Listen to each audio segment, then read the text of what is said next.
Hello, everyone. Just about ready to go.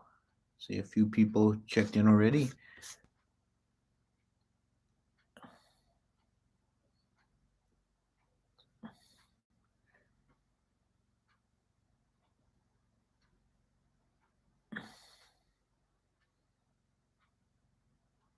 I tried something a little different with the setup this time, so hopefully, I'm thinking that may stop the interrupted streams we've had a few times.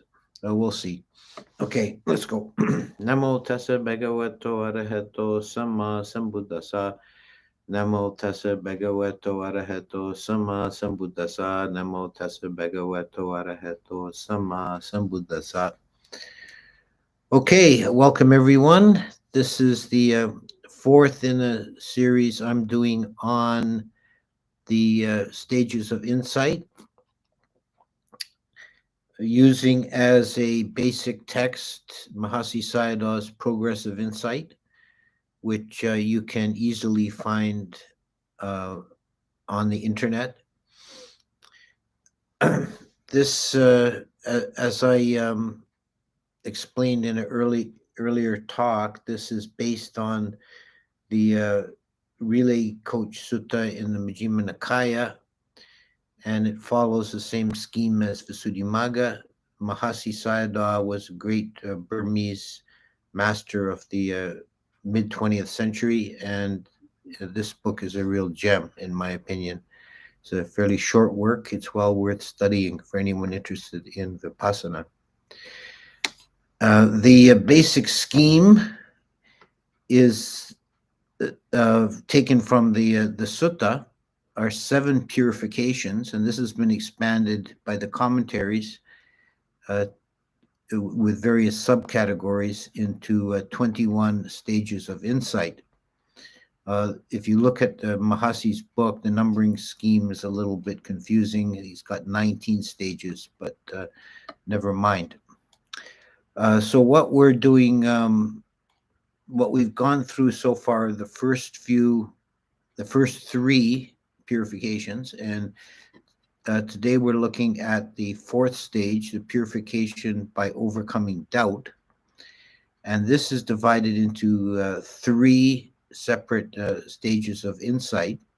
And we're only going to cover 2 of them today. I'm going to save the third one for next time. And these 2 are called knowledge by discerning conditionality and knowledge by comprehension. So to recap what we have gone through so far, we the previous week's talk was on purification by purification of view, and that involved seeing the essential key point there is seeing the difference between subject and object. There is, in each moment of consciousness, there's an object, and there is consciousness arising to the object, taking the object. That's chitta and chittasika in Abhidhamma terms. There's an object arising, and then consciousness arising to know the object, and seeing this essential key difference, which is, I would say, the great or primordial duality, and it's the last dualism to go, is subject object, and seeing subject object is a very important insight. Having seen the difference between subject and object, then the understanding of reality begins to become more clarified, and we begin to get new insights. And this is what we're dealing with in today's talk. The 2 stages given: knowledge by discerning conditionality and knowledge of comprehension. Knowledge, the first one, knowledge by discerning conditionality, means we begin to see cause and effect. And this comes out of seeing the the dichotomy of subject-object, because we see that, oh, because there's an object, my consciousness arises to the object, and the consciousness arises um, because of the object. In each moment of consciousness, there is a coming together of an object and a subject. And if there's no object, consciousness can't arise to it. So, for example, if there's a sound in the room, ear consciousness may arise to take the sound as an object. But if the room is completely silent, ear consciousness doesn't go out, doesn't arise. If there's a thought passing in the mind, then mind consciousness arises and takes the object of the passing thought, and so forth.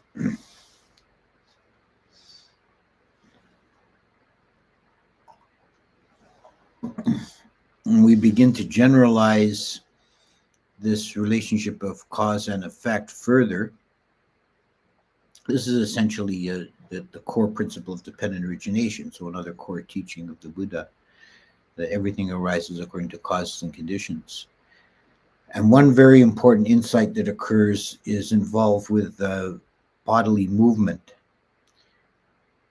We begin to see there is no movement of the body without a prior intention. And this is actually very important, and there's a key point of practice here, is that while we're noticing various classes of objects, and we're trying to be non-discriminating, like whatever arises to consciousness at this moment, that's the correct object. Then we see intention as one of the classes of object. Like if I'm going to move my arm, first there has to be an intention to move, then the movement follows. So as the point of practice, the point of practice here is to make a particular effort or a particular point of noticing intentions as they arise, acts of chaitana or volition. This is a very important and will accelerate the process if you're noticing intentions. So, for example, you're sitting in meditation and you begin to feel stiff you feel an unpleasant sensation in the leg, and you decide to change your posture and you move the leg. If you're practicing properly, you won't just thrash out and move the leg on the first impulse. You'll notice in stages. You'll first notice discomfort in the leg, unpleasant sensation. Then you'll notice the intention to move arise in the mind, and then only then does the leg actually move. It requires first an intention. And noticing these intentions is an important key to getting along, furthering along on the path. And if you can notice these coarse bodily intentions, the intention to actually move a limb, there are more subtle bodily intentions that arise that are more difficult to notice. One of them is the intention to swallow. Periodically our mouths fill up with saliva and we swallow.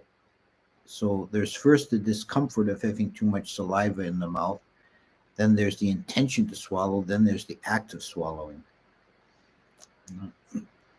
And there's no swallowing without that intention. Even though it's a very slight, subtle intention, it is a volitional act. Now, some bodily functions are completely non-volitional, like the heart beating. And some are on the borderline, like breath. We can let breath go on automatic and intention is not involved. Or we can deliberately choose to breathe in an artificial way, breathe deeply or hold our breath, whatever. But swallowing always has a subtle intention involved. And there's an even more subtle intention, very slight, almost a non-intention, but it is there, is the intention to blink. When the eyes are open, periodically we blink the eyes.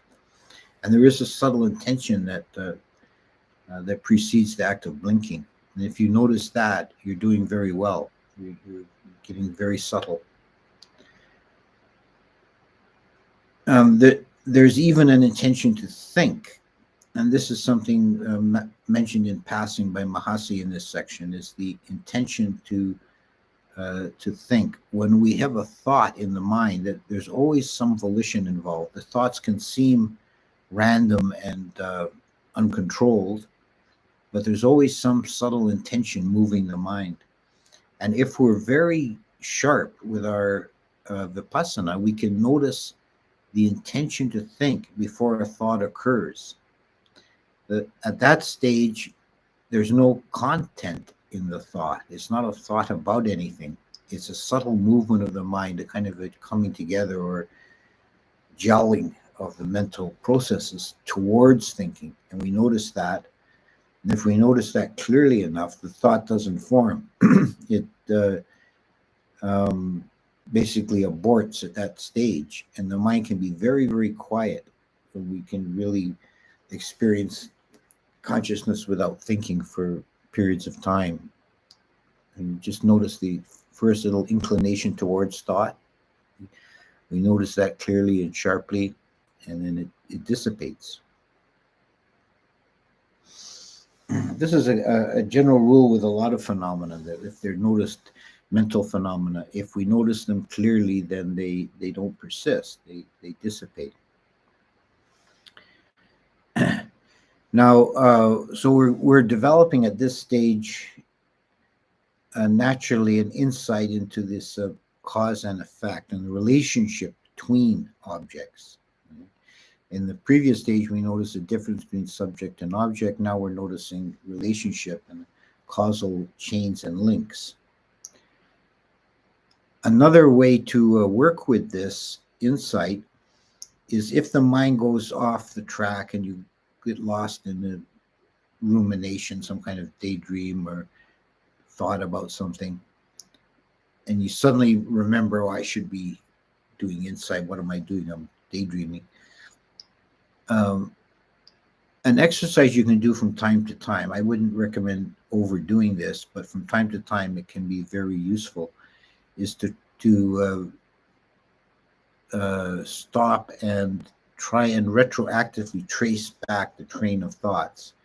I'm thinking about this. Well, previously what came from, I was thinking about this other thing, and then another one and another one, and try and trace it back to where the mind first went off the track. And very often it will start wandering off due to an external sense impression. There'll be a sound or a smell or a touch on the body, and the mind will react to it, create a sankhara, and then run off thinking about this and that until it's completely gone in a new direction. And that can give you some insight into cause and effect. That thoughts are not as random as they seem.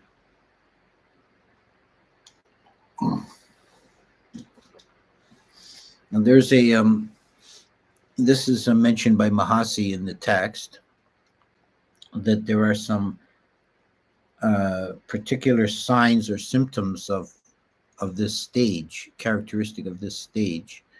One of them is that we're at this first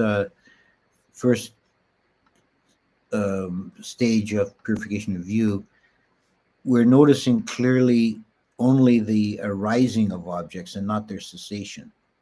And so we're still somewhat partial in our insight. We're noticing that the first arising of a thought or a sensation in the body or a sound or whatever, and we kind of lose track of it, and then we notice the next thing arising. So we're just noticing arisings and not cessations.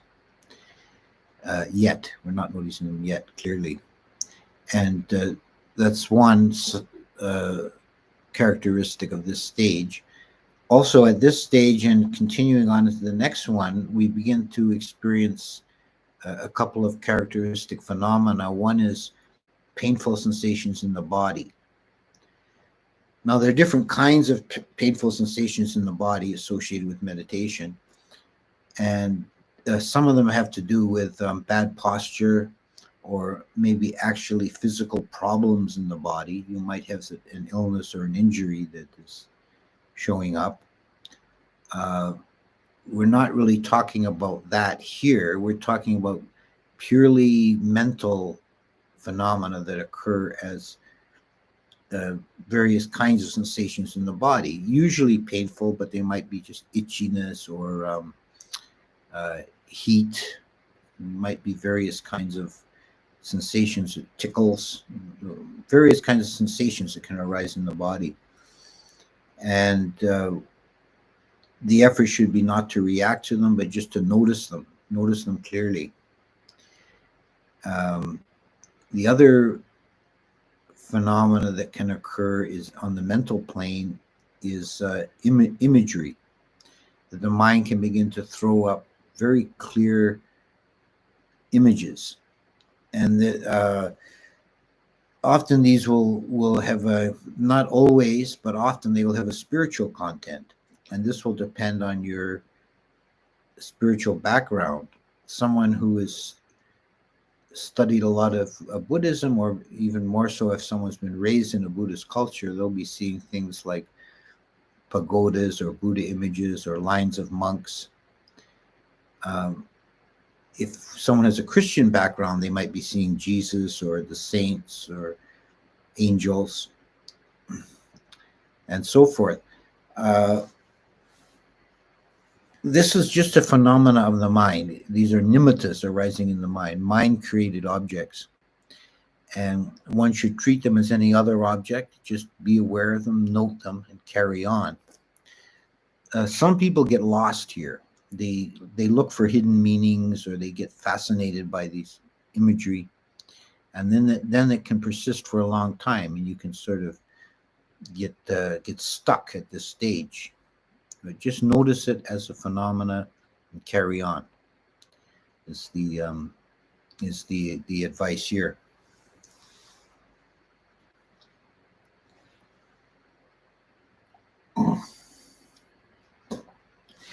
As this insight deepens, and insight into conditionality, the next one that arises is the knowledge of comprehension.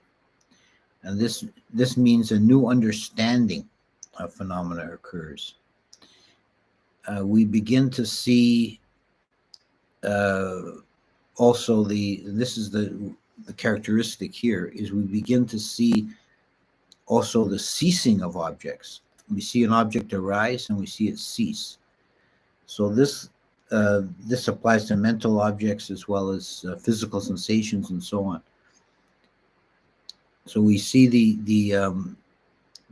image arise in the mind, and it fades and disappears, and perhaps a new image arises, and we see the impermanence of it. And this is where we begin to get another very key insight into reality. Is we begin to see directly by experience, and not through thinking or through intellect or study. We begin to see as a reality the three characteristics. There's impermanence. We see the ephemeral nature of these phenomena, that whether it's a bodily sensation or a mental object, it arises and it ceases. It comes and it goes. And we see a new sensation arise, or a new image. If we're looking at physical sensations in the body, if we look at any painful sensation clearly, we'll see it, even though it may seem to persist for a time, it's constantly changing. It's moving about, or becoming more intense or less intense, or changing its nature, and then it dissipates altogether. So there's no permanent stability. And we see the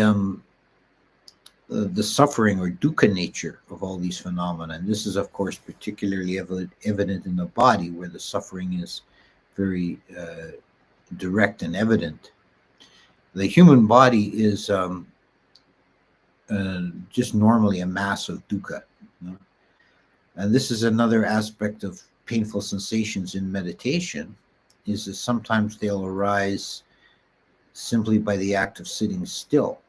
Because characteristically, We escape from painful sensations by fidgeting, by moving, which doesn't end the dukkha, but it shuffles the constellation of dukkha around, and we don't notice it so clearly. But if we're making an effort to sit still, and for people who are new to meditation, it may be the first time in their lives that they've ever, while awake and conscious, sat still for a prolonged period of time, then they begin to notice the dukkha inherent in the body.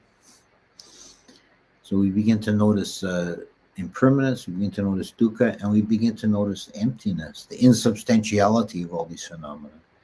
They're like soap bubbles, these various mental and physical phenomena. They come and they go, and they dissipate, and there's nothing remaining. There's insubstantial to start with, and we begin to perceive that these objects are empty. They're without substance. They're just ghostly sort of phenomena.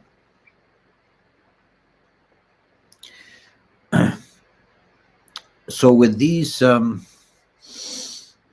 insights, this is really the essence of Vipassana, is by making the processes of the mind conscious, and by not reacting to them but just observing them, we begin to get naturally arising, we begin to get wisdom, we begin to get understanding into the nature of reality. So we're beginning to understand, having gotten this far in the practice, we've gained a direct experiential understanding into a subject-object dualism, into conditionality or cause and effect, and into the three characteristics. One caution I would put in here before I end the discussion of these stages. One caution I would put in here is to try and avoid intellectualizing these things. This is kind of a danger that we can fall into. We can kind of impose through the intellect our thoughts about reality rather than experiencing reality directly. It's like the old Zen saying about don't mistake the finger for the moon. If someone is pointing out the moon to you by pointing his finger, he says, "Oh, look at the moon, it's very bright tonight." He's pointing at it. If you focus on his finger, you're missing the point. You should be looking at the moon. So these teachings are like the finger. They're pointing us in the right direction. But don't get caught up in the idea forms. I have heard some teachers, some Vipassana teachers, actually discourage people from reading literature like this before extensive practice, so that they don't have preconceived patterns in the mind. And I think if you're wary of that and you just let the experience unfold naturally, it can be useful to have a kind of framework that you are working within. So that is that for. I think that's all I have to say about these two stages for now. And next week we're going to do the 10 corruptions of insight. It's a very important topic, so I'll leave it for a separate lecture. And I'll conclude here and go to questions. Let's have a look at the chat.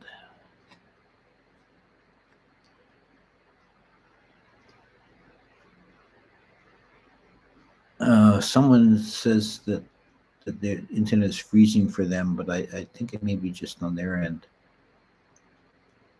Let me know if you're having trouble with the feed. Okay, let's see. Question in Majjhima 140. The Buddha says everything has a deceptive nature except nibbana, which has an undeceptive nature. What does this mean? Is this an experience? And nibbana is completely outside ordinary experience. So everything has a deceptive nature in that our relationship to the phenomena of the world is always mediated by the senses and perception, sanya, and so on. Whereas experience of nibbana is immediate and total, so it's undeceptive.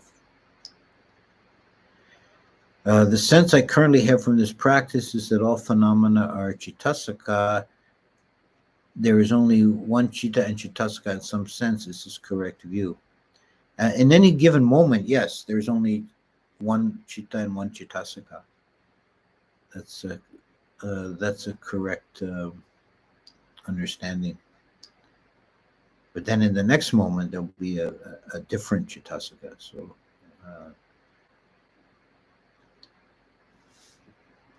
so if you look at it in a time scale, it does change. I have a question about Vedana. Both pleasure and pain are impermanent, not self and suffering. What is the difference? I want to know their difference phenomenologically. So, what is the subjective experience difference of pleasure and pain, Vedana? Well, you have to distinguish between the actual sensation and the Vedana, which is a reaction to the sensation. So, there's Vedana involves an emotive reaction, that things are experienced as pleasurable or painful or neutral. And I think this is a very rudimentary mental processing. You can see in terms of organisms, biology, how this is a useful function of mental processing for an organism.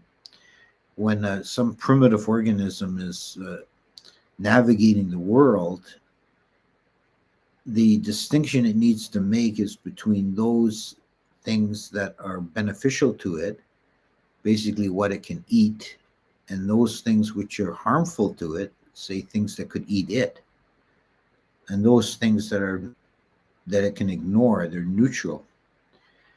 So if it has this reaction, if it has a feeling of pleasure when it comes across something to eat, and it has a feeling of pain when it encounters something dangerous, then this is a useful kind of parsing of reality.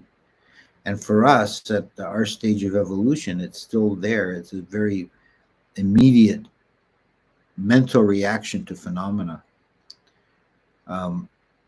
There's also some difference discussed in Abhidhamma between physical pleasure and pain and mental pleasure and pain. It's only the body sense of the five physical senses. It's only the body sense that can feel pleasure and pain immediately, like directly, without processing, further processing. The Vedana arises immediately. Like if you touch something hot and you feel pain, that's not a matter of taste or choice. Nobody likes to be burned. It's felt as pain immediately. But for eye sense or ear sense, we see things as pleasurable or painful due to a mental discrimination. It's not immediate. Does this practice bring about sampajana and thereby nibbana? Would you please do a series on jhanas if you haven't already? I think I have talked about the jhanas extensively in the past. I may do it again in the future. This is the practice that leads to nibbana. This is the purpose of doing Vipassana is to, by understanding reality, then to transcend conditionality and realize that the deathless. And we'll get there eventually in this series. What is your opinion of Goenka method? If you ever considered doing one of those 10 days retreat, it would be interesting to hear your opinion. I have no really fixed opinion on Goenka method because I'm not really conversant with it. I know about it in theory, and I've tried it a little bit on my own, but I've not done a 10-day retreat. I was taught originally, the first practice I took up was Mahasi Sayadaw method of Vipassana, and I've always had a great deal of respect and admiration for that method. From people I've spoken to, the Goenka method does seem to be a useful one. It does seem to work. It's a completely different approach, and I'm not really qualified to critique it, having not done the practice myself. Um, as I said at the very first talk, let's always be careful to distinguish between Vipassana itself and the meditation techniques. Vipassana should be thought of as a state of mind, of clear seeing. And these methods, like the Mahasi method that I'm discussing, or the Goenka method, or the Pa'ak method, these are methods or techniques of attempting to access that state of mind. So if someone says they're doing Vipassana meditation, that's only loosely speaking. That they're meditating towards Vipassana or for Vipassana. Next question. What is the nature of moments where there are no Chittasakas? I couldn't quite understand my experience of this. It felt somewhat incomprehensible. Yeah,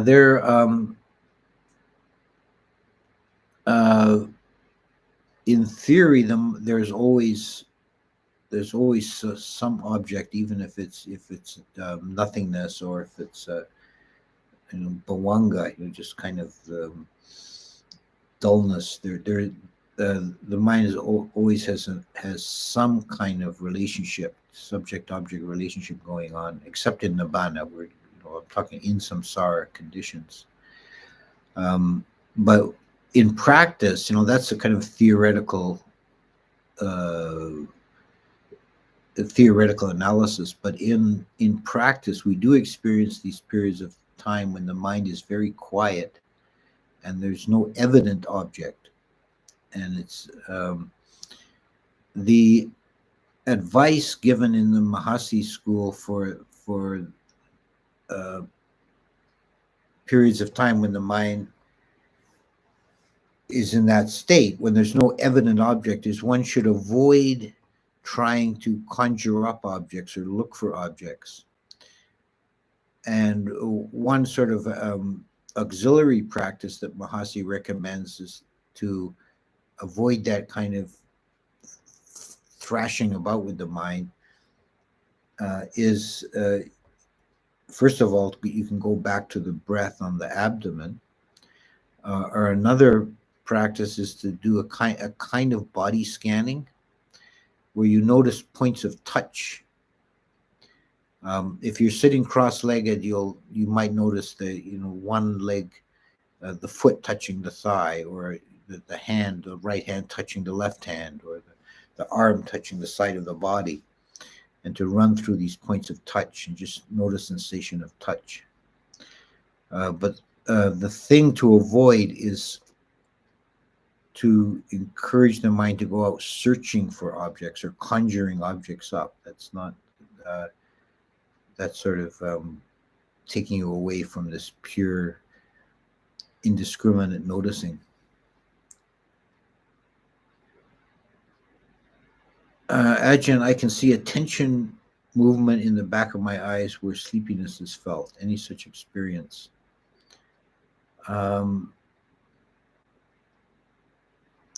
I'm not really clear about what you mean. You mean that the eyes feel like they want to shut? You're having a hard time keeping them open? I'm not really clear what you're asking here. Maybe you could reformulate that.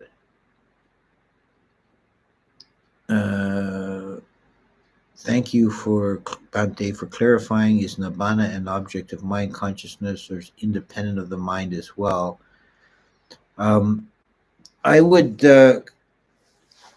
I've answered this way before to other people. Don't try and figure out nibbana. it's kind of a waste of time, and it ends up just twisting yourself into knots. Just uh, accept that nibbana is unknown, indescribable. It's outside of ordinary experience, and it's not subject to logical categories like subject and object. Just take it as being outside of everything. In walking meditation, I don't see a rising and cessation of stepping. I feel like I'm in walking without meaning. I feel like experiences arising and ceasing is just always there. What can I do? Um, the the the instructions for walking meditation in the Mahasi method is, first of all, to walk very slowly and to put your attention on the sole of the feet. No, so you have a more focused attention on the act of walking. You can feel the foot rising, moving, placing, and pay attention to one foot at a time. So it's actually, if you're doing it properly, it's actually a kind of an artificial way of walking too, because when we're walking naturally, you start lifting one foot before the other one's completely finished. But with this walking, you try and just move one foot at a time, and don't start lifting the other foot till the first foot is finished. So try and be more particular in your noticing. Don't just let it be walking, but make it be lifting, moving, placing. What about meditation on deities? Yeah, well, that's an entirely different meditation. I've done talks on that. Um, it is something I like to do and to talk about, but we're not doing that today. I can feel movement on the back of my eyes when attention moves to another object when eyes are closed. Oh, okay. Um, yeah, this could be. Yeah. Now you're clear. Now I understand what you're asking. Um, this could arise from a subtle misunderstanding of the practice. That I've seen this with sometimes that you hear see the object of consciousness, and um, you're unconsciously activating the eyes. But unless it's an actual visual object, the eyes need not be involved at all. Right? If it's a mental object or a physical object at one of the other sense bases, you're not actually looking at it. So, try and understand that, and don't. Um, I've seen people actually give themselves a couple of people I encountered who would give themselves a headache trying to do meditation on the nose tip, because of the instruction, watch the breath. They were unconsciously crossing their eyes to kind of, with their eyes shut, but kind of trying to focus on that point of the nose tip with their eyes. Once they realized that's what they were doing, they stopped, and the headaches went away. Next question. Why does everything seem so mundane? Now I'm happy for the Dharma, but it's like this endless circle: get up, go to work, eat and sleep, and try to find some happiness in between. Yeah, well, that's samsara. That's the conditioned world. Um, all I can say is, try and find joy in all experience. Try and find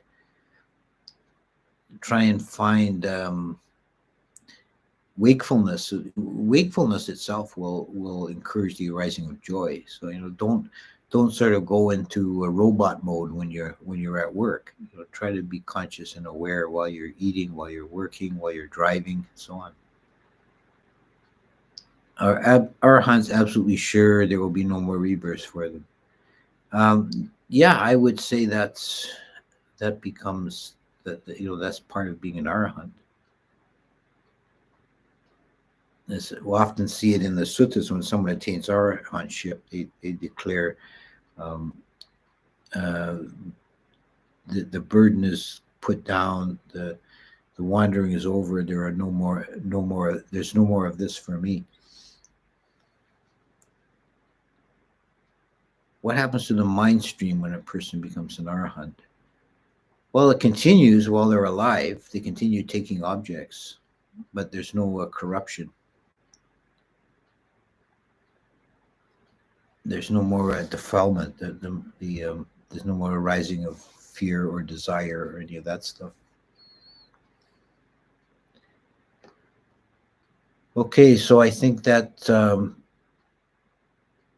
we've covered quite a bit here, and I'm very happy the internet held up. I think I know what may have been causing the crashing streams, and I hopefully will see it if I can avoid it also in the future. So I'll take my leave and see you next week. And next week we do the corruptions of insight.